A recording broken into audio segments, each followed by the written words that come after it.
Brooklyn, New York.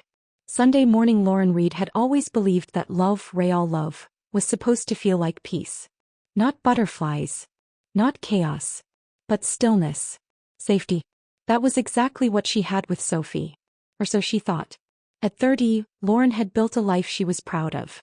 She worked as a freelance interior designer, mostly for young professionals trying to make their one-bedroom apartments look like pages out of Architectural Digest. She had a decent list of returning clients, a small but loyal Instagram following, and a cozy apartment in Park Slope filled with warm lighting, dark wood, and velvet accents. A space that looked as curated as it felt lived in. And Sophie? Sophie was the kind of person people remembered. Her laugh, loud and bubbling, often echoed down sidewalks. She worked in event marketing and was always bouncing between client meetings, campaign pitches, and late-night networking mixers that usually ended with tequila shots and glitter in her hair. She was messy and impulsive. The kind of woman who sang off-key in the shower and forgot where she left her keys every morning. They were opposites in almost every way.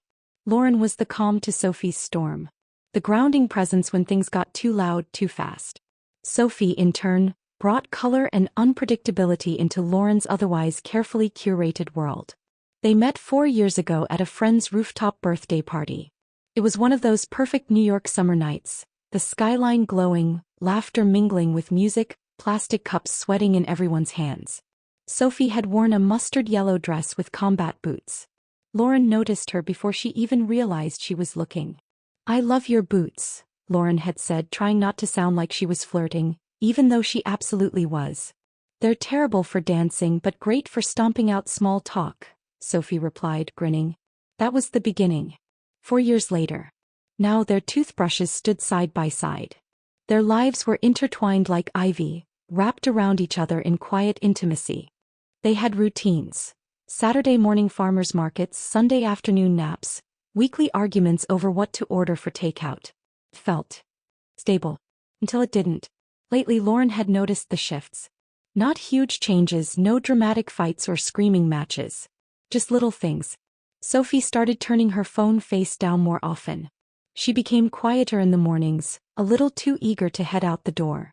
She laughed at texts she wouldn't show. Lauren told herself not to be paranoid. So the signs were there. And Lauren had spent most of her life learning how to ignore signs she didn't want to see. This particular Sunday morning felt like every other. Lauren was curled up on the couch, a blanket draped over her knees, a mug of peppermint tea warming her hands. Outside, the city hummed softly. The kind of quiet that only existed before 10 a.m. Sophie emerged from the bedroom wearing one of Lauren's sweatshirts and mismatched socks. "You're up early," Lauren said, not looking away from her laptop. "Yeah, I couldn't sleep much," Sophie replied, scratching the back of her head. Lauren turned to face her. "Nightmares?" Sophie shrugged. "Just brain noise. I'm gonna head to the gym, clear it out." Lauren raised an eyebrow. "On a Sunday?" Sophie leaned down, kissed the top of Lauren's head and grabbed her headphones. "Yeah. I'll be back in an hour." She was gone before Lauren could respond. Lauren watched the door for a few seconds too long. Then she went back to scrolling through her email, but the quiet no longer felt peaceful. That evening they had dinner with friends at a new Mexican place downtown. Sophie was animated, telling some ridiculous story about a client who accidentally booked a birthday clown for a corporate gala. Everyone laughed. Everyone except Lauren. Because in that moment, watching Sophie glow under the candlelight, Lauren felt like an outsider to her own relationship. Like she was watching her girlfriend through a window instead of sitting right beside her. Later that night, in bed, Sophie fell asleep quickly, breathing even, face relaxed. Lauren stared at the ceiling. She couldn't explain it. But something had shifted. And once you feel the shift, you can't unfeel it. 2 days later, Lauren was reaching for Sophie's phone to silence an alarm while she was still in the shower. The screen lit up. A message preview. "Last night was amazing. Can't stop thinking about it." Unknown number. Lauren froze. A beat passed. Then another. The phone buzzed again. Another message. "Still smiling. When can I see you again?" Lauren's heart dropped into her stomach. For a moment she thought she might actually be sick. When Sophie walked into the room wrapped in a towel, Lauren forced a smile. "Your alarm was going off," she said, handing the phone over like it was radioactive. Sophie blinked, then nodded. "Thanks." She didn't ask if Lauren had seen anything. And Lauren didn't say that she had. Not yet. But something inside her had cracked. And she knew. He just knew. Thursday night. Lower East Side. Lauren didn't follow Sophie. She told herself that she wouldn't become that person, the paranoid girlfriend with tracking apps and confrontation fantasies. She had dignity. She had trust. Or at least she thought she did. But the texts. They stayed with her. And tonight Sophie was out again. Work drinks, she'd said too casually. No kiss before leaving. No, don't wait up. Just a quick goodbye and the soft click of the door. Lauren sat on the couch for a while trying to read a book she couldn't focus on. She even opened her laptop, half-heartedly rearranging mood boards for a client she no longer cared about. The minutes crawled by. At 9:42 p.m. she grabbed her coat and left the apartment. She wasn't following Sophie. She just needed air. The place was louder than Lauren expected. One of those trendy downtown spots with gold-rimmed glassware and overpriced cocktails named after Greek goddesses. She didn't see Sophie right away. The crowd was thick, young professionals, artists, the usual after-hours chaos. She almost left. But then she saw her. Near the bar, Sophie stood with her back to Lauren, head tilted in laughter. Her hand rested gently on another woman's arm. Lauren stepped forward, unsure if her feet were moving on their own. The woman Sophie was talking to was pretty. Short blonde curls, leather jacket, wine-colored lipstick. She leaned in close, speaking directly into Sophie's ear. Sophie giggled, brushing her hair behind her ear the way she always did when flirting. Lauren stopped walking. And then, it happened. The woman said something Lauren couldn't hear what, and Sophie laughed again. Then without hesitation Sophie leaned in and kissed her. Not a peck. Not a drunken accident. A slow, deliberate kiss. Time didn't stop. Chattered. Lauren didn't confront her. She turned around and walked out before they could see her. Her heart pounded so hard it made her nauseous. Her breath came out in short, sharp bursts as she crossed the street, not even sure where she was going. She wandered for nearly an hour before calling a car and heading home. Back in the apartment she didn't cry. Not yet.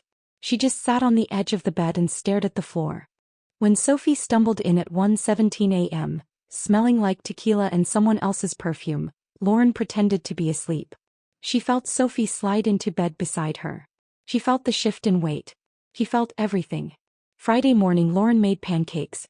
She poured Sophie's coffee just the way she liked, 2 sugars, splash of oat milk.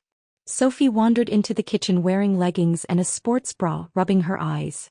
"You're being suspiciously domestic," she mumbled, sitting down. Lauren smiled. "Thought I'd surprise you." Sophie yawned. "Well, I'm surprised." Lauren sat across from her, watching her eat. "I went out last night," she said quietly. Sophie paused. "Oh. I went to that bar downtown. The one with the mosaic bathrooms." A beat of silence. "Oh," Sophie said again. She put her fork down slowly. "Why?" "I needed air." Sophie's expression tightened. "Did you see me?" Lauren didn't blink. "Yes." Pause. Then Sophie laughed.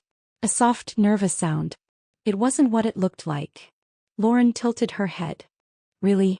Because it looked like you were kissing someone who wasn't me." Sophie's shoulders stiffened. "Yes. But I was drunk. It was stupid. She kissed me first. You kissed her back." Sophie's voice rose slightly. "I didn't mean for it to happen. I didn't plan it. You have to believe me." "No," Lauren said, her voice steady. "I don't." Silence. "I'm sorry," Sophie said finally, her voice cracking. Lauren looked at her, really looked at her. At the face she once loved without question. At the lips that lied. At the eyes that now avoided hers. "I gave you everything," Lauren whispered. 4 years of love, of forgiveness, of showing up for you when you didn't even show up for yourself. And you threw it away. For what? Sophie looked like she wanted to speak. But Lauren stood up. "I'm not leaving," Lauren said. "Not yet." Sophie blinked. "Wait. What?" "I'm not going to pack a bag and cry on some friend's couch like a cliché. You made this mess. And I'm going to sit in it. Right here. In front of you. Every day. Until I decide what you're worth." Sophie opened her mouth again, but Lauren was already walking away. And for the first time in weeks Lauren felt awake. Not heartbroken. Awake. They still lived in the same apartment. Lauren slept on the left side of the bed. Sophie clung to the edge of the right. They didn't touch. They didn't fight. They barely spoke. The silence between them wasn't empty, it was loaded. Like static just before a storm. Sophie tried in her way. She offered to cook dinner. Suggested a weekend trip upstate. Even bought Lauren flowers, lilies, which Lauren hated but had once pretended to like during their first year together. Lauren said thank you and put them in the trash when Sophie wasn't looking. Lauren would wake up early, make coffee, and work in the small corner of the apartment she had claimed as her office. She lit candles with names like Eucalyptus Moon and Mountain Sage. She played soft instrumental music. She dressed up for Zoom meetings even when they didn't require video. Sophie usually woke up around 10, moving like someone stuck in a loop of regret. She hovered in doorways. Asked if Lauren wanted anything. Watched her like a ghost haunting the life she used to inhabit. Lauren didn't raise her voice. She didn't scream or cry. She smiled. And that scared Sophie more than anything. Lauren wasn't trying to win Sophie back. She wasn't trying to punish her either. He was watching. Documenting. Studying the woman she thought she knew, like an anthropologist observing the ruins of a culture she once belonged to. She kept a small notebook hidden in the drawer next to her bed. Not a diary exactly. Just small entries. Dates. Notes. She lied about being at the gym again today. Caught her watching that girl's Instagram stories instead. Offered to do my laundry. Folded my favorite sweater inside out. She used to know better. Still can't look me in the eye when I ask simple questions. Lauren wasn't recording these things to hurt herself. He was preparing. 2 weeks after the kiss, Lauren texted Rachel, one of their mutual friends, and asked her to brunch, alone. Rachel showed up wearing oversized sunglasses and guilt. I feel like I'm cheating on Sophie by being here, she admitted, sitting across from Lauren at a cafe in Williamsburg. You're not, Lauren said. Unless you knew. Rachel looked away. Lauren sipped her coffee. How long? Rachel hesitated. I didn't know exactly. Just had a feeling. They met at that pop-up event in the village. Sophie said it was harmless. Lauren nodded. And you didn't think to tell me? I thought she'd end it before it got messy, Rachel muttered. Lauren leaned forward. It was already messy. You just chose not to see it. Rachel's face flushed with shame. I'm sorry. Lauren smiled politely. You're not the one who needs to be. That night, Lauren sat on the rooftop of their building, wrapped in a blanket, staring out at the skyline. The city glittered as if mocking her. Sophie had fallen asleep on the couch again, a half-finished email open on her laptop. Lauren thought about all the things she could do. She could expose Sophie. Tell everyone. Make her the villain in every social circle. He could kick her out. Change the locks. Start over. But none of those felt satisfying. Not yet. Sophie didn't just break trust, she broke Lauren. So Lauren would rebuild. Not just herself. But the narrative. She wouldn't erase Sophie. She'd replace her in every room, in every memory, in every version of the story people would tell. And the best part? Sophie would have to watch it happen. Lauren started going out again. Not partying, networking. Art galleries. Book signings. Design expos. She smiled more. Posted curated photos on her social media. Fresh flowers on the windowsill, late-night cityscapes. Her laughing with new people whose names Sophie didn't know. She didn't tag Sophie in anything. People noticed. Mutual friends reached out. Clients complimented her glow. Sophie saw the change and it made her uneasy. One night, as Lauren got ready for a gallery opening, Sophie leaned in the doorway. You look amazing, she said softly. Lauren turned, smoothing her blouse. Thanks. Who are you meeting? Lauren held Sophie's gaze. Someone who listens when I talk. Sophie's eyes flinched. But Lauren just walked out, leaving her in the quiet. And Lauren liked it that way. The more Sophie tried to apologize, the colder Lauren became. Because forgiveness wasn't the goal. Power was. And for the first time in their entire relationship, Lauren had it. 3 months later. The apartment no longer smelled like Sophie's perfume. It smelled like eucalyptus and cedar, Lauren's choices. The playlist in the background was mellow jazz, not the chaotic electropop Sophie used to blast while getting ready. Even the bookshelves had been rearranged.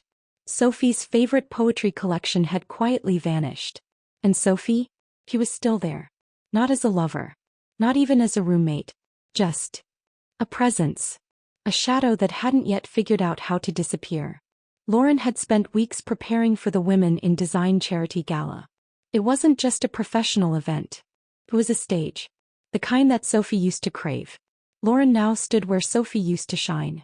She wore a black silk jumpsuit, simple gold earrings, and a red lip that demanded attention. She glided through the gallery space with practiced poise.